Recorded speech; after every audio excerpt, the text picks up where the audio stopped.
희생 제물 사이로 지나갔다라는 제목으로 지난주에 저희가 15장 후반부의 말씀을 우리 함께 봤습니다. 아브람과 하나님과의 언약 체결식이었다. 그런 역사를 우리가 봤는데요. 찢겨진 동물 사이로 지나간다라는 의미는 언약 당사자가 그 약속을 어겼을 시에 그렇게 동물처럼 죽임을 당할 것이다. 심판과 저주를 그렇게 받겠다라는 약속으로 그 찢어진 각을 뜬 찢겨진 동물 사이로 지나가는 것이다. 그래서 하나님께서 그 사이로 지나가셨지요. 하나님께서 그 사이로 지나가심은 곧 죄인인 우리 대신 찢겨짐을 당하신 우리 대신 찢겨짐을 당하신 예수 그리스도를 가리킨다라는 내용을 지난주에 우리가 봤습니다. 그 예수 그리스도의 피 흘리신 희생으로 저와 여러분들이 하나님 앞에 언제든지 나아가게 되었다는 복음을 우리는 들었습니다. 그래서 여러분들, 우리는 이제는 일주일에 토요일 한 번 성전에 가서 제사를 드리는 그런 예배를 드리는 사람들이 아니라, 우리는 주일뿐만이 아니라 우리의 삶 자체가 월요일부터 토요일까지, 우리가 주일날 아침에도 저녁에도 우리가 예배당에 모이지 않더라도 우리는 언제든지 우리의 삶과 존재를 다해서 하나님을 예배하는 사람들이 되었다라는 것입니다. 그래서 우리는 그리스도인들은 이 예수님의 보혈, 우리가 아까도 찬양을 했듯이 보혈을 지나서 우리가 하나님 앞에 언제든지 나아갈 수 있기 때문에 우리가 잠자는 시간도 예배가 될 수 있는 거예요. 우리의 숨쉬는 존재, 우리의 직장 생활, 우리가 부엌이라는 지성소에서 그릇을 닦을 때도 우리는 하나님을 예배하는 존재다. 여러분들, 제가 오늘 본문을 이제 쭉 살펴보기 전에 제가 질문 하나 드릴게요. 좀 담대하게 손을 들어서 표해 주시면 이제 설교 마무리할 때까지 굉장히 큰 도움이 될 것 같습니다. 여러분들 적극적인 표현 부탁드립니다. 자, 여러분, 역사는 반복됩니까? 역사는 반복된다. 동의하시는 분 손 들어 보십시오. 역사는 반복이 됩니다. 그런데요. 그런데 프랑스 철학자 볼테르라는 사람이 이런 말을 해요. 역사가 반복되는 것이 아니다, 사람이 반복하는 것이다 라고 얘기를 해요. 역사가 반복되는 것이 아니라 사람이 역사를 반복하는 것이다. 일리가 있습니다. 그렇잖아요. 자, 프랑스 철학자가 이렇게 말했는데, 우리의 한국 사람, 한국 민족, 한민족에게는 이런 속담이 있어요. 3살 버릇 여든까지 간다. 3살 버릇 여든까지 간다. 우리 애들 잘 들어야 돼. 너네 버릇 80살까지 가. 너네 부모님들 봐라. 3살 버릇 여든까지 간다. 좋은 습관보다 여러분 나쁜 습관이 더 많잖아요, 사실은. 어려서부터 좋은 습관에 길들여져서 살기보다는 어려서부터 만들어진 이 습성, 나쁜 습관들이 아직도 있음을 발견을 해요. 우리 자신의 역사를 좀 돌이켜보면 정말로 그런 것들이 한두 개 달고 있어요, 아직도. 저도 그래요. 이 습관이라는 역사가 반복되는 것이 아니라, 볼테르의 말에 의하면은 습관이라는 역사를 내가 자꾸 만들어가는 거예요, 사실은. 그 습관은 내가 만들어요. 내가 행하는 거죠, 습관을. 인간 세계는 이 잘못된 영적 습관에 길들여져 있다라고 보는 거죠. 인간 세계는 잘못된 영적 습관에 길들여져 있다. 온전치 못한 마음에서 생겨난 영적 습관, 곧 하나님이 누구이신지 잊고 사는 영적 침해로 악화가 되는 거예요. 우리가 하나님 앞에서 우리가 살아갈 때에 잘못된 영적인 습관은 영적 침해로 연결된다. 더 악해지고 더 심하게 돼요. 불치병이 되는 거예요, 사실. 그래서 지난 역사를 우리가 학습하고 말씀을 반복적으로 대하면서도 우리가 10년, 20년, 30년 교회 생활을 하고 기독교인이라고 자부하면서 우리가 신앙 생활을 할 때에 여전히 고쳐지지 않는 나의 모습, 내 자신을 보면서 포기하고 싶기도 하고, 더러는 정말 낙심이 돼서 이 신앙생활이 힘들어진다. 그렇게 느낄 때가 참 많은 것 같아요. 우리는 역사가 반복되고 그 반복되는 역사를 우리가 스스로 만들어내고 있다. 그래서 점점 더 하나님과 가까워지는 것이 아니라 점점 더 힘들어지지 않나. 오늘 본문으로 그런 좀 주제를 우리가 살펴보고 싶은데요. 오늘 본문은 아브람과 사레 이야기에 집중을 하려고 해요. 오늘 등장인물 보시면 하갈이라는 인물이 또 나오는데, 하갈에 대해서는 우리가 다음 주에 조금 더 집중해서 보려고 합니다. 아브람은 하나님께서 의롭다 칭해 주실 만큼 믿음의 사람이었어요. 그런데 이제 제가 습관을 제가 한번 이렇게 막 돌이켜보고 나의 어렸을 적의 모습을 좀 이렇게 보면서 설교 준비 중에 그 노래가 떠올랐어요. 여러분들 어려서부터 이 노래 부르면서 잘하신 분 계실 것 같아요. 믿음의 조상 아브라함은 2000년생이 저 노래를 기억하면 아주 좋은 노래예요. 예. 믿음의 조상 아브라함은 몇 명의 아이들이 있었는데요? 다 까먹으셨구나. 7명의 아들이 있었는데요. 그 중에 하나 키가 크고요. 그런 노래가 있었어요. 예. 그래서 그 노래가 생각이 나는 거예요. 그런데 그래서 아브라함은 믿음의 조상이라고 우리가 계속해서 귀따갑게 들었단 말이에요. 그래서 성경 인물을 얘기를 할 때 믿음의 조상 하면은 성경 퀴즈에 아브라함 정답인 거예요. 늘. 그렇게 우리는 자라왔는데 사실은 이 노래가 잘못 가르쳤다. 7명이 아니라 8명이었고 자식은. 과연 오늘 본문을 보면서 아브라함은 믿음의 조상이라고 우리가 정말로 동의할 수 있겠는가라고 했을 때 참 동의하기 어려운 부분을 오늘 본문으로 우리가 삼고 있다. 만나고 있다라는 거예요. 네. 동의하기 힘든 증거를 오늘 본문 기록에서 말해주고 있는데요. 이 아브람과 사레 부부가 어떤 영적 습관으로 어떻게 인간 역사를 반복하고 있고, 저와 여러분들은 그래서 어떤 영적 습관으로 살아가고 있는지 진단받으면서 오늘 예수님을 좀 생각하는 시간을 가져보려고 해요. 첫 번째, 우리 사레 먼저 보겠습니다. 사레. 자, 사레는 몇 년 동안 임신하지 못했다? 제 손가락을 보시면 안 되죠. 10년입니다. 10년 동안 임신하지 못했다. 꽤 오랫동안 임신하지 못한 여인이에요. 불임의 이유에 대해서, 임신하지 못한 이유에 대해서는 창세기가 침묵을 하고 있는데요. 상속자를 낳지 못하는, 자식을 낳지 못하는 실패감도 있었겠고 좌절감도 있었을 거예요. 그러한 심정으로 계속해서 10년을 살았다는 것이죠. 사례의 스트레스가 얼마나 심했을까요, 여러분? 여러분들 중에도 아이를 갖고 싶은데, 물론 결혼하신 분들 중에서 아이를 갖고 싶은데 임신이 안 돼서 고생하신 분들 계셨을 테고, 주변에 그런 분들 참 많잖아요. 아이를 갖고 싶은데 생기지 않는 그 어려운 마음. 사례가 그런 스트레스가 아마 컸을 거예요. 자식을 낳지 못한다는 것은 이 당시에는 치욕이었단 말이죠. 치욕이에요. 요즘은 그냥 안 나면 그만인데, 안 나면 그만이고, 또 여러 가지 어떤 의료 기술을 통해서 우리가 또 임신이 가능한 시대이기도 한데, 이 당시에는 자손을 많이 낳는 것, 다산이라고 하죠. 자식을 많이 낳는 것은 신의 은총이고, 또한 자손이 재산이었던 시대였단 말이죠. 조선시대에도 똑같아요. 그렇죠? 조선시대. 자식이 재산이다. 그래서 이제 그런 거 있잖아요. 조선 어떤 사극을 보면, 우리가 조선 역사를 보면은 이 며느리가 남자를 낳지 못하면 내쫓김을 당한 그런 드라마. 그래서 이 시대에도 똑같았던 거죠. 자식을 못 낳아요. 치욕입니다. 그러니까 사례가 너무나도 힘들었던 거예요. 그러면서 아마 사례는 이렇게도 생각을 했을 거예요. 내가 신으로부터 버림을 당하지 않았나. 신으로부터 버림다 받았다는 어떤 불길한 마음도 있었겠고, 동시에 정말로 힘들었던 거, 자신을 바라보는 타인들의 시선도 아마 견디기 힘들었을 거란 말이에요. 내 자신도 힘든데 다른 사람들의 타인의 시선이 정말로 그 손가락질이 너무나도 힘들었을 것 같다라는 생각이에요. 자, 그래서 그런 와중에 지금 사례가 남편 아브라함에게 제안을 하나 해요. 어떤 제안이냐? 2절, 여종 하갈과 여자 노예 하갈과 동침하라. 그래서 자기 대신 상속자를 낳으라는 제안을 합니다. 자, 첩을 통해서 후손을 생산하는 것은 이 시대의 고대 근동 지역의 관습이었다라고 해요.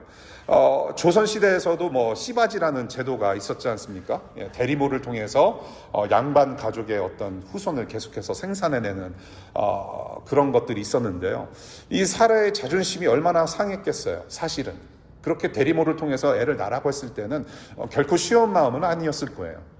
자, 임신을 합니다, 하갈이. 드디어 임신을 하는데 어떻게 합니까? 하갈이 여주인 사례를 깔보기 시작해요.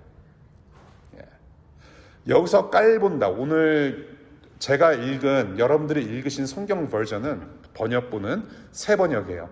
여기서 깔보다라고 한 표현은 멸시고 저주라는 뜻입니다. 멸시하고 저주했다. 그러니까 쉽게 말해서 이게 어떤 내용일까요? 자, 사례, 여주인님, 나를 보십시오. 나 애 낳는 여자야. 나 애 낳을 수 있는 여자야. 나 임신했어. 네 남자 내 거야. 오, 네 남자 내 거야. 나 임신할 수 있어. 거만한 마음이에요. 거만한 마음으로 여주인 사례를 저주해요. 자, 사례가 가만히 있습니까? 어떻게 합니까? 사례도 이제 대받아쳐요. 학대를 하기 시작해요. 두 여인의 전쟁이 시작됩니다, 여러분. 자, 6절, 사례도 하갈을 학대하는데, 여기서 말하는 학대라는 단어는 어디에 또 사용되냐면 이집트가 히브리 민족, 이스라엘 민족을 괴롭힐 때 사용했던 똑같은 단어예요. 학대했다. 그러니까 못 살게 구는 거예요. 엄청나게 못 살게 구는 거예요. 이거 지금 두 여인의 전쟁, 무슨 드라마 같지 않아요? 한국 아침 드라마? 맞짱 드라마? 그런 막장 드라마? 어떤 회장 며느리들 간의 어떤 사투, 뭐 양반 집안의 그런 한 아들을 두고 막 첩과 본분이 막 싸우고 막 그냥 뭐 그런 거 있잖아요. 예. 역시 우리 교회는 드라마는 나만 보는 것 같아요. 예. 갈등, 엄청난 갈등이에요. 예. 치고받고 싸우는 거예요. 자, 그런데 사례가 하는 말을 우리가 주목할 필요가 있어요. 자, 사례가 하갈이 자기를 깔본다고 이제 아브라함, 이 남편에게 꼰지르면서 뭐라고 하냐면 5절 보겠습니다. 당신이 책임을 지셔야 합니다. 라고 말해요. 내가 지금 이런 멸시와 저주를 당하고 있는데, 내가 지금 너무나도 힘든데, 가자나 임신이 안 돼서 마음 상해 죽겠는데, 내 여종이 임신을 하면서 나를 깔보기 시작했다. 멸시하고 저주하기 시작했다. 그래서 이거는 당신이 좀 책임져야 됩니다. 다른 개역개정으로 뭐라고 적혀있냐면, 내가 받는 모욕은 당신이 받아야 옳도다. 내가 지금 모욕을 당하고 있는데 아브라함, 이건 당신이 책임져야 돼. 영어로 뭐라고 표현하고 있습니까? May the wrong done to me be on you. 하갈이 이딴 식으로 나를 대하는데 당신이 책임져라. 그런데 왜 아브라함이 책임을 져야 되나요? 왜? 애당초 이 여종 하갈을 통해서 임신시키자고 계획을 했던 게 누구예요? 사례예요. 아브라함의 아이디어가 아니었어요. 이게 왜 아브라함에게 책임을 전가시키는 것일까? 저는 좀 이렇게 묵상하면서 그런 생각이 떠올랐어요. 여러분 기억나시죠? 아브라함이 아내 사례를 바로왕에게 팔아 넘길 뻔한 사건. 그거를 사례가 오랫동안 마음에 묻어두고 이제는 내가 보복할 때가 됐다. 이놈 뭐 남편 탱이야. 당해봐라. 뭐 그런 마음 있지 않았을까 생각이 돼요. 그리고 남편이 자기 계획, 사례 계획대로 했는데 지금 불리한 입장이 처해지면서 지금 누구를 찾습니까? 아브라함에게 손가락질하고 그 다음에 손가락질하는 것은, 그 다음에 찾는 것이 하나님이에요. 자, 하나님을 찾고 있는데 판사 역할을 하시라고 지금 하소연하고 있어요. 하나님께서 당신과 나 사이에 책임져 주시고 이렇게 판단해 주시기를 원합니다라고 아브라함에게 얘기를 해요. 이 사례는 지금 하나님을 향한 믿음이라고 할 수도 있겠어요. 이런 자기의 처지, 자기의 공경, 처지, 이 처지, 공경스러운 처지를 하나님께 토로하는 마음, 그것은 믿음이라고도 할 수 있겠으나, 하나님을 이런 처지에서 빠져나갈 어떤 최후의 수단으로, 도구로 여기는 것은 아닐까 싶어요. 아브라함과 하나님께 비난의 화살을 지금 쏘고 있는 그런 어떤 사례의 모습을 보게 됩니다. 자, 아브라함을 볼게요. 아브라함은 어떤가요? 저는 이 본문을 보면서 아까 믿음의 조상이라고 제가 쉽게 동의할 수 없다. 그래서 믿음의 조상이라는 별명보다는 저는 아내에게 휘둘리는 남편이라고 저는 별명 짓고 싶어요. 아내에게 휘둘리는 남편. 자, 아내가 바로 왕에게 팔릴 뻔한 사건을 기억하면서 아브라함이 이 옆편 내가 사례가 이런 식으로 나를 보복하게 하는구나. 책임을 지다니. 그 옛날 사건을 좀 기억하면서 미안한 마음이 들었을까요? 하갈을 통해서 상속자를 만들려고 한 사례의 제안을 그대로 받아들여요. 그대로.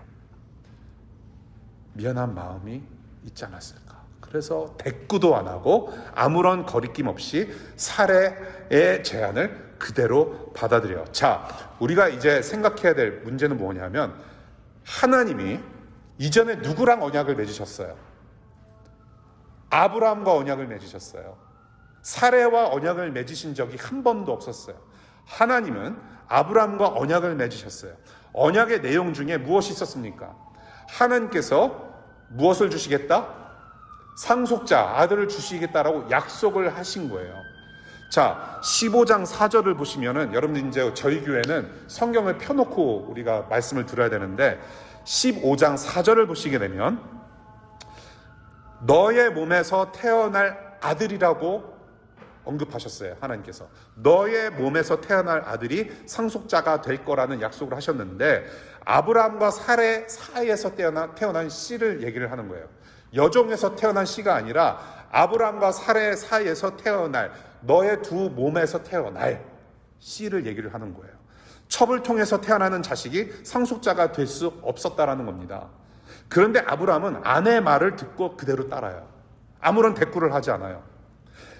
아브라함은 하갈을 통해서 태어날 자식이 앞으로 큰 민족을 이루시겠다는 하나님의 약속으로 여겼을 가능성이 커요. 아니, 그렇게 믿고 있었을 거예요. 저는 믿었을 거라고 저는 생각을 해요.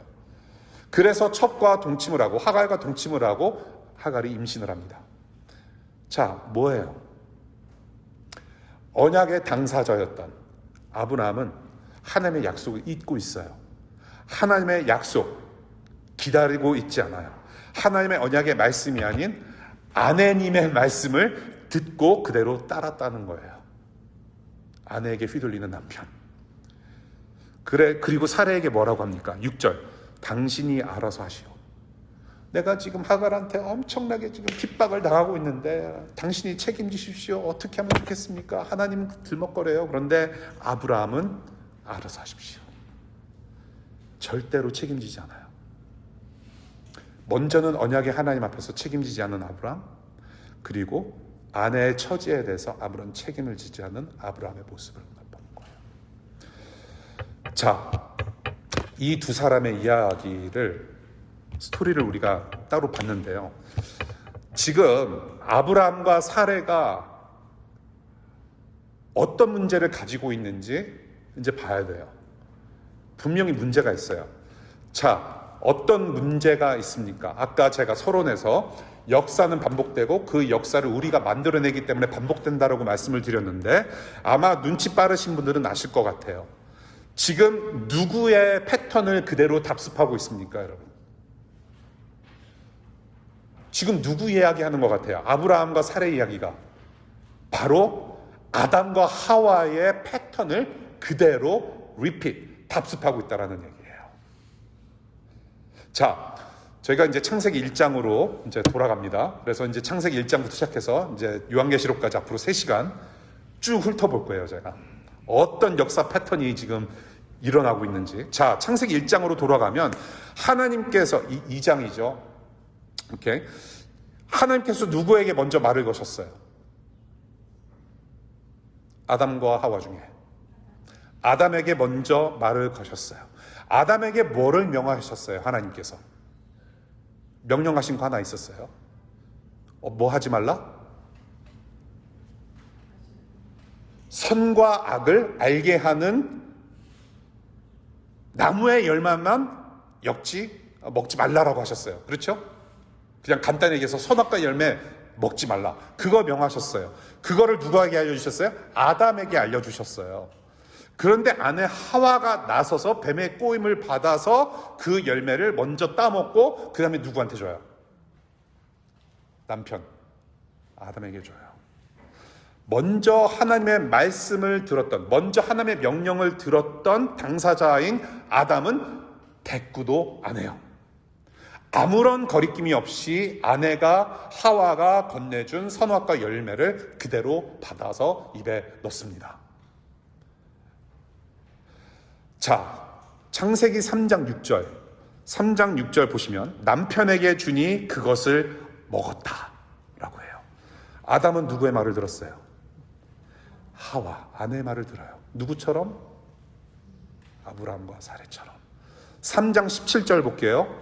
네가 아내의 말을 듣고서 라면서 하나님께서 지적하세요. 네가 아내의 말을 듣고서. 그리고 16장 2절, 오늘 본문 16장 2절, 아브라함은 사라의 말을 따랐다라고 합니다. 따랐다. 이 오늘 본문의 16장 2절, 아내의 말을 따랐다는 3장 17절, 네가 아내의 말을 들었다라는 것과 같은 단어예요. 따랐다와 들었다는 같은 단어입니다, 여러분. 여러분들, 저와 여러분들 잔소리 듣고 우리는 자라오지 않았습니까? 잔소리 먹고 자란 저희예요. 그렇죠? 예, 잔소리 안 듣고 자라셨으면 정말 부러워요. 예, 근데 저와 여러분들은 우리 부모님의 실수를 먹고 자랐고 잔소리 먹고 자랐어요. 온전치 못한 부모님들로부터 우리는 그렇게 자랐는데, 여러분들 잔소리 좀 말 좀 들어라. 그 말씀 많이 하셨잖아요. 그렇죠? 아니신 것 같은데. 말 좀 들어 이놈아. 학교 가도 선생님 말 좀 들어라. 예. 말을 들으란 말이 어떤 생물학적으로 그냥 귀로 말을 들으라는 얘기입니까? 그거예요? 아니, 들었잖아요. 엄마 잔소리다. I heard you. 밥 먹어. I heard you. 근데 밥을 안 먹어. 그게 엄마 말 들은 거예요? 아니잖아요. 엄마 말을 듣는다는 얘기는 엄마가 하신 말씀을 그대로 따라하라는 얘기예요. 그래서 말 잘 듣는 아이가 뭐예요? 귀청소 맨날 하고서 잘 듣는 사람입니까? 아니에요. 엄마께서 말씀하신 거를 잘 따르는 아이가 말 잘 듣는 아이라고 표현하지 않습니까? 똑같아요. 네가 아내의 말을 들었다, 따랐다. 아담 부부와 아브람 부부가 지금 똑같은 일을 저지르고 있어요. 아담은 하나님이 아닌 아내 하와의 말을, 아브라함은 하나님이 아닌 아내 사라의 말을 듣고 따랐다는 거죠. 자, 그랬던 아담은 책임을 지지도 않아요. 아브라함도 아담처럼 책임을 회피해요. 자, 책임을 추궁하신 하나님께 아담이 뭐라고 그래요? 아담이 뭐라고 합니까? 선악과를 따먹은 다음에 아담이 하나님한테 뭐라고 하냐면, 하나님 당신께서 만들어주신 저 여자가 먼저 그랬다고 손가락질을 해요. 하나님께서 만들어주신 저 여자 때문이라고 얘기를 해요. 예. 언약을, 명령을 누가 먼저 받았어요? 아담이 먼저 받았어요. 그러면 아담이 하와한테 너 그거 따먹으면 안 돼. 하나님께서 하신 말씀을 우리가 따르면서 살아야 돼. 눈에는 보이지 않지만 우리에게는 우리를 만드신 창조주라는 하나님이 계셔. 누군가가 계시는데 우리 그러면 안 돼라고 잘라냈어야 됐어요. 그런데 아담은 그러지 않았어요. 대신에 하나님께서 당신이 만들어주신, 내 갈비뼈 하나 빼셨잖아요. 갈비뼈로 만드신 저 여자가 그랬습니다. 손가락질해요. 이 순간 아담과 하나는 영적으로 이혼을 합니다. 자, 그리고 하와는 어떻게 책임을 회피해요? 자, 이제 하와가 이제 비난의 화살을 받았습니다. 하와는 또 어떻게 합니까? 창세기 초반을 보니까 저 뱀이 꼬셨다고 그래요. 아담은 하와에게, 하와는 뱀한테 책임을 전 거예요. 계속해서 서로 책임지지 않아요. 아브라함이나 사레도 모두 자신들의 모든 말과 행동들에 대해서 전혀 책임지고 있지 않아요. 계속해서 역사는 반복이 돼요. 이 모습이 바로 역사의 반복인데, 그래서 여러분들 성경을 읽으실 때 창세기 1, 2, 3장에서 가르쳐 주시는 하나님의 말씀, 어떤 교훈, 이 창세기 1, 2, 3장 하나님께서 창조하시고 어떻게 사람이 타락했는지를 계속해서 꾸준히 우리가 상기하면서, 우리가 스스로 리마인드하면서 성경을 봐야 하고, 그 패턴 안에서 이 지금 세상이 어떻게 돌아가는지를 봐야 돼요. 예. 자, 이게 바로 역사의 반복이지 않습니까? 패턴이에요, 사실은. 패턴인데, 역사의 반복이 아니라 사실 볼테르가 말한 것처럼 누가 역사를 반복하고 있다? 사람들이 역사를 반복하고 있는 거예요. 사람들이. 어떤 역사를 반복해요? 하나님의 뜻과 그 하나님의 방식과는 상관없이 정반대의 일들을 계속해서 저지르고 있다는 얘기입니다. 이게 바로 영적 패턴이 돼버렸어요. 영적 습관. 이러한 패턴이 곧 하나님을 대적하는 죄인들의 영적 습관이 되었고, 훗날 이런 영적 습관이 계속해서 히브리 민족, 이스라엘 민족에게도 그대로 전달이 되면서 나중에 이스라엘이 영적 침해를 겪게 돼요. 그렇지 않습니까?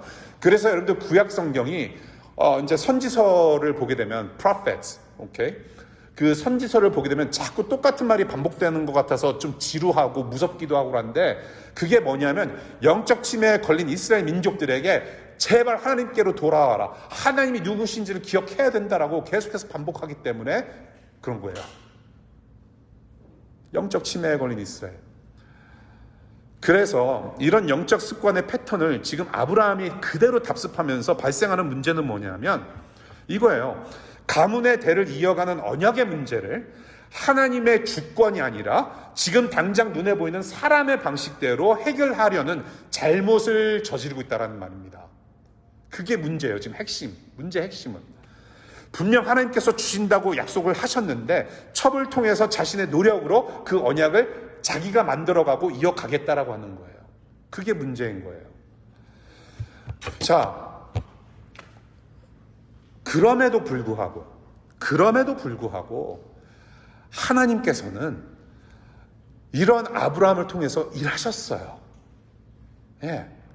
믿음의 조상 아브라함은 믿음이 온전치 못하고 사람의 힘을 빌어서 그 언약을 이어갈 수 있는 아들을 만들려고 했는데도 불구하고 하나님은 아브라함을 통해서 일을 하셨어요. 서론에서 아브라함을 믿음의 조상이라는 거 동의하기 힘들다고 했는데 맞아요. 정말로 믿음의 조상이 될 만큼 믿음이 온전치 못했어요. 그런데 하나님은 아브라함 부분의 불신의 행동에도 불구하고 나중에 누구를 줍니까? 결국에는 성은 이시오, 이름은 이삭이라는 아들을 주셨어요. 결국에는 마침내 아브라함의 허물 혹은 죄와 상관없이 아브라함을 지지난주에 뭐라고 여겨주셨나요? 의롭다 칭하여 주시고 그 하나님의 주권과 은혜의 결단으로 말미암아 하나님은 하나님의 일을 하셨다라는 겁니다. 그럼에도 불구하고 아브라함이 아담의 영적 패턴을 그대로 답습하였음에도 불구하고 하나님은 하나님의 일을 하셨다. 하나님이 계획하신 그 언약의 일은 어디서 절정을 이루느냐? 아담, 이삭, 그리고 나중에 예수 그리스도로 절정을 이뤄요. 그럼에도 불구하고 하나님은 하나님의 일을 하세요. 예수님까지 보내주세요. 그래서 먼 훗날 바울이 어떻게 말하느냐? 갈라디아서 4장 21절부터 31절을 보게 되면 사도 바울이 무엇을 설명하냐면 하나님께서 직접 준비하신 상속자 이삭이라는 인물과 아브라함의 인간적인 노력으로 하나님의 언약을 완성하기 위해서 낳은 이스마엘을 대조해요. 알레고리라는 그런 어떤 비유 방식으로 설명을 하는데 우리 거기 주보에 갈라디아서 4장 23절의 말씀 함께 읽겠습니다. 시작. 여종에게서 난 아들은 육신을 따라 태어나고 본처에게서 난 애들은 약속을 따라 태어났습니다. 하나님의 언약을 따라서 믿음으로 이삭이 태어났고 이 가문에서 훗날 예수 그리스도가 태어나요. 그래서 이제 시간이 흘러서 시간이 흘러서 마태복음으로 이제 갑니다. 이제 마태복음 들어가는 거예요. 마태복음 1장 1절이 어떻게 시작합니까, 여러분? 마태복음 1장 1절과 2절 다 함께 시작. 아브라함의 자손이요 다윗의 자손인 예수 그리스도의 계보는 이러하다. 아브라함은 이삭을 낳고,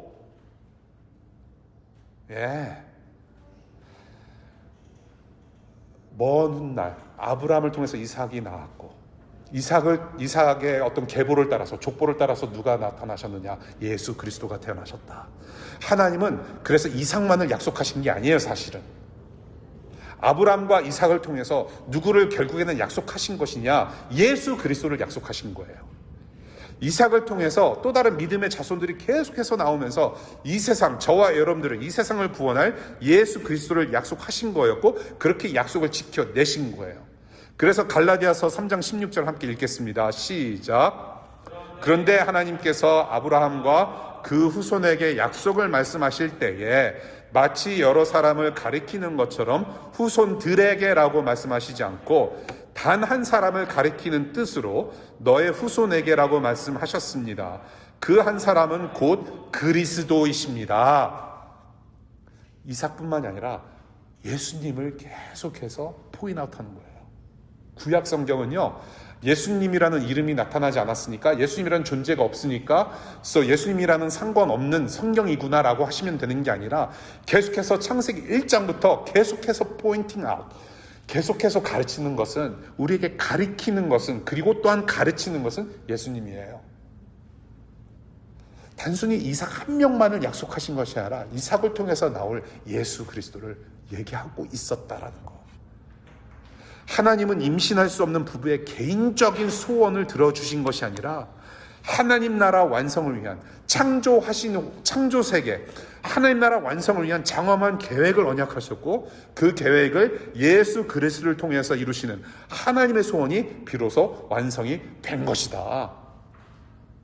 이렇게 큰 그림을 보면서 우리가 오늘 본문을 봐야 되는데, 여기서 문제가 하나 발생을 해요. 문제. 어떤 문제가 발생하느냐? 자, 아브라함이 지금 온전한 믿음이 있었습니까? 아니라고 말씀을 드렸잖아요. 죄와 허물이 있어요, 여전히. 하나님을 기다리지 않고 하나님의 언약을 잊고 아내의 말을 따라서 첩을 두었고, 첩을 통해서 자식을 낳게 돼요. 이거는 온전하다고 할 수가 없어요. 여러분 잘 생각해 보세요. 그럼에도 불구하고 하나님은 일하셨어요. 나중에 이삭을 주셨잖아요. 그렇다면 이런 문제를 우리가 봐야 돼요. 하나님은 아브라함의 죄와 허물을 그냥 덮으시고 지나가셨는가라는 문제예요. 아니, 아브라함, 하나님 따르지 않고 불순종했는데도 하나님께서 아브라함을 들어 세우셨고 이삭도 낳게 하셨고, 성경 인물로 이렇게 또 기록도 해주시고, 그러면 되는 거네. 여러분, 하나님은 죄를 그냥 놔두시는 분이세요? 죄와 허물을 그냥 놔두시고 그냥 우리한테 무조건 복을 주시는 분이십니까? 나의 허물과 죄가 해결받지 않은 상태에서도 우리에게 복을 주세요? 물론 common grace, 일반적인 은총, general grace, 일반적인 은총은 있어요. 일반 은혜. 우리가 먹고 사는 의식주의 문제라든지 우리가 지금 누리고 있는 것은 일반적으로 generally 하나님께서 주시는 은혜예요. God is so gracious. 그래서 여러분들이 지금 누리고 있는 것은 일반 은혜라고 표현을 해요. 그런데 일반 은혜 위에 뭐가 있냐면은 saving grace, 구원의 은혜라는 게 있어요. 여러분, 하나님 나라 우리가 죄를 달고 들어갈 수 있어요? 우리의 허물을 달고 들어갈 수가 있어요? 그렇지 않아요. 하나님은 거룩하신 하나님이시기 때문에 God is so holy, 하나님 앞으로는 우리가 죄를 달고 들어갈 수가 없어요. 그렇게 해서는 우리가 하나님을 만날 수가 없어요. 우리의 죄의 문제가 다뤄지지 않고도 하나님을 믿는 믿음이 생겨나는 종교가 기독교입니까? 그렇지 않다는 말이에요. 과거나 지금이나 기독교 교회, 우리가 경험하고 있는 교회의 모습은 죄의 문제를 그렇게 다루지 않아요. 그냥 좋은 게 좋은 거다.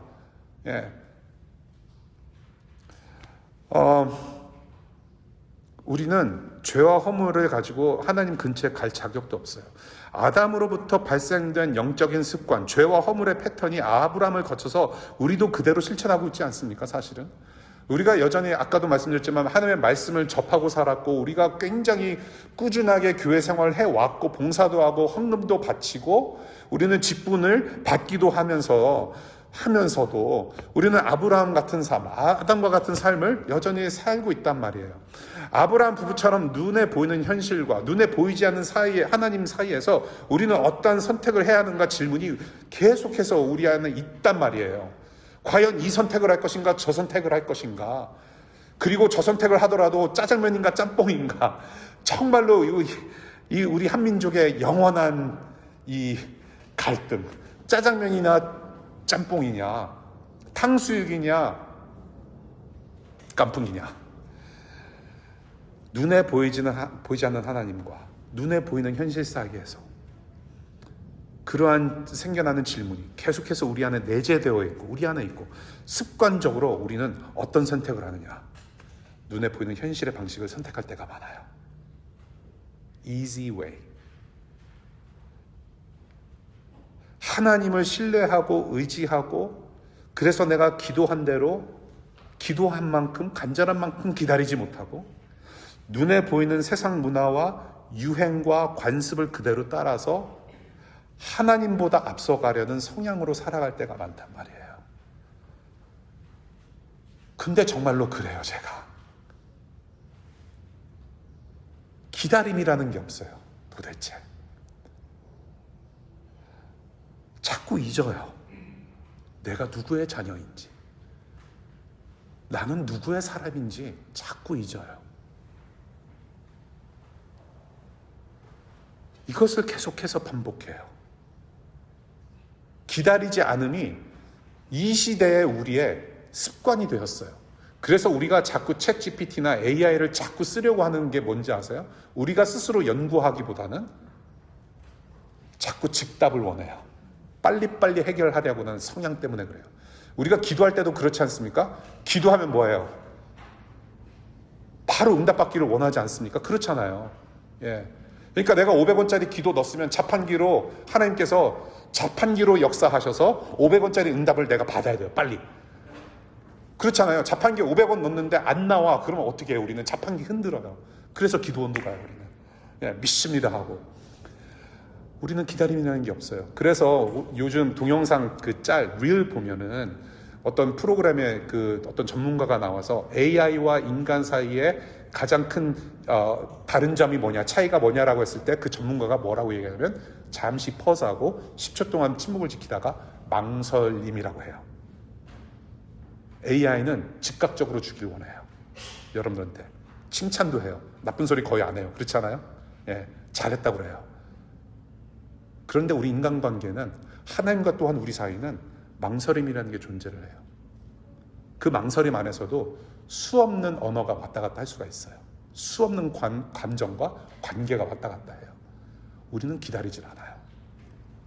하나님을 믿는 믿음, 하나님을 향한 마음, 하나님께서 우리에게 어떤 삶을 살게 하시는지, 우리에게 향한 뜻이 무엇인지 기다리게도 하시는 하나님이신데 우리는 그것을 참지 못해요. 저의 모습이 그래요. 그렇지 않다고, 나는 괜찮다라고 자신 있게 말할 수 있는 분은 하나도 없을 거예요. 이 세상에 그런 패턴, 그런 우리의 영적 습관을 깨부시기 위해서 예수님께서 죽으신 거예요. 그러한 패턴과 습관이 깨지지 않고서는 하나님 나라라는 원대한 계획이 이루어질 수가 없어요. 그래서 하나님 나라의 계획 안에 독생자 예수 그리스도를 나무 십자가에 매달려 죽게 하는 저주도 포함하고 있는 거예요. 하나님의 계획이 있어요. 그 예수님께서 우리의 죄를 십자가에서 사해주지 아니하시면 우리는 하나님 앞으로 나아갈 수가 없기 때문에 그래요. 이 세상에 십자가를 꽂으셨어요. 하나님께서. 아담부터 시작해서 아브라함, 그리고 이스라엘, 저와 여러분들, 믿는 자들 모두의 과거와 현재와 미래의 모든 죄와 허물을 대신 해결해 주셔야만 거룩하신 하나님을 영원히 만날 수 있기 때문에 하나님께서 예수 그리스도를, 예수님의 죽으심과 부활하심을 하나님의 계획 안에 넣으신 거예요. 그래서 오늘 본문 아브람과 사레가 온전치 못한 믿음으로 죄와 허물로 하나님께 불순종하였지만은 이 예수 그리스도로 통합되는 하나님의 역사를 우리가 봤으면 좋겠다는 얘기입니다. 모든 죄와 허물, 저와 여러분들의 죄와 허물, 불순종까지 다 책임지셨어요. 예. 내가 받는 모욕은 당신이 받아야 맞다, 당신이 책임져야 합니다 라고 남편에게 손가락질을 한 그런 사례의 비난을 예수 그리스도께서 대신 다 받으신 거예요. 내가 받아야 할 모욕을 예수님께서 다 책임지셨다. 죄값과 그런 어떤 고통과 여러 가지 죽음에 속해 있는 모든 문제들을 우리 예수님께서 책임지셨다.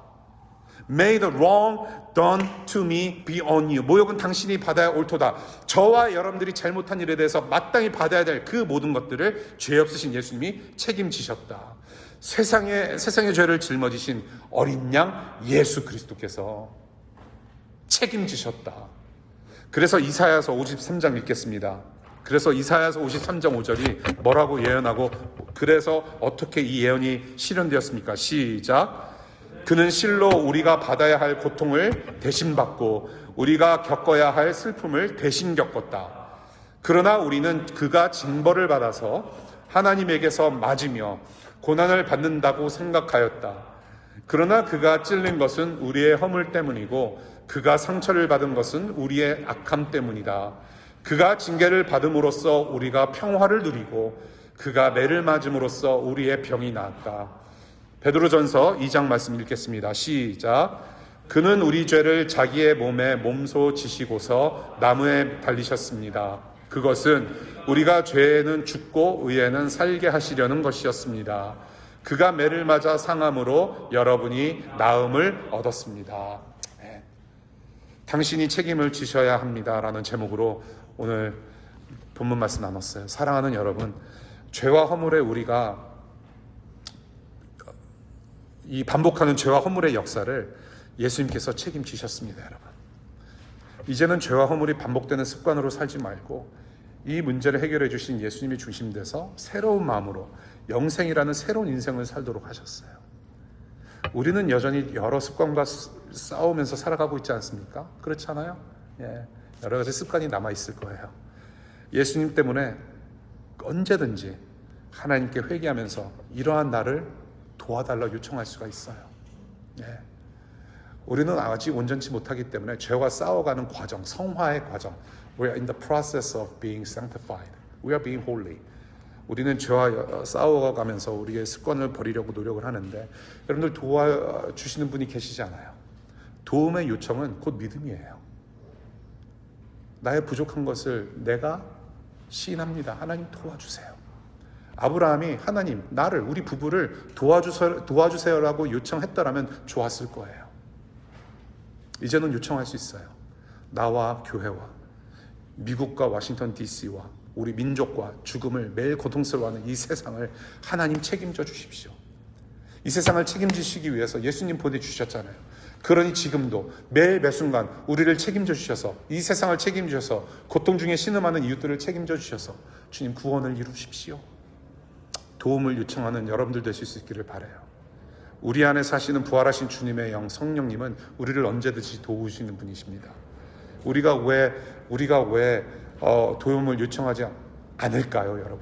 하나님의 자녀라고 부름을 받았는데 여러분들 자녀 낳아보니까요, 애들 낳아보니까 서운할 때가 되게 많아요. 내가 아빠가 돼 보니까 얘기를 안 해요. 좀 요즘 현대 언어로 쌩까요. 학교 다녀왔다고 인사도 안 해요. 굉장히 서운해요. 하나님은 여러분들의 이야기를 들으세요. 신음소리를 들으시고 여러분들의 허물과 죄, 버리지 못하는 습관 때문에 힘들어 하심을 아시고 여러분들과 소통하길 원하시고 예수님을 닮아가는 구원의 역사를 계속 만들어 가세요. 뿐만이 아니라 우리가 알지 못하는 저 세상의 이웃들까지도 책임져 주신단 말이에요. 저는 저와 여러분들이 그러한 믿음으로 자라가면서 우리가 하나님 나라의 영광을 함께 누리면서 살아가면 좋겠어요. 여러분을 책임지시는 주님의 십자가 사랑은 죄와 허물을 덮을 만큼 크기 때문에, 주님의 부활 생명이 죽음보다도 크기 때문에 여러분들은 언제든지 다시 일어날 수 있습니다. 아멘. 우리 공동체 선언 우리 같이 문답식으로 하겠습니다. 우리 번갈아 가면서 제가 먼저 선언하겠습니다. 우리는 우리의 죄와 허물로 비난과 모욕을 받아 마땅하지만 예수 그리스도께서 그 모든 비난과 모욕을 대신 받으신 구원자이심을 믿습니다. 그래서 우리는 죄와 허물의 역사를 반복하는 죄인들이 아닌 영원한 하나님 나라의 새로운 역사를 만들어가는 하나님의 백성이요 자녀입니다. 이제 잘못된 영적 습관에 의지하며 살지 아니하고 예수님의 영이신 성령 하나님의 도우심을 겸손히 구하며 살겠습니다. 아멘. 기도하겠습니다.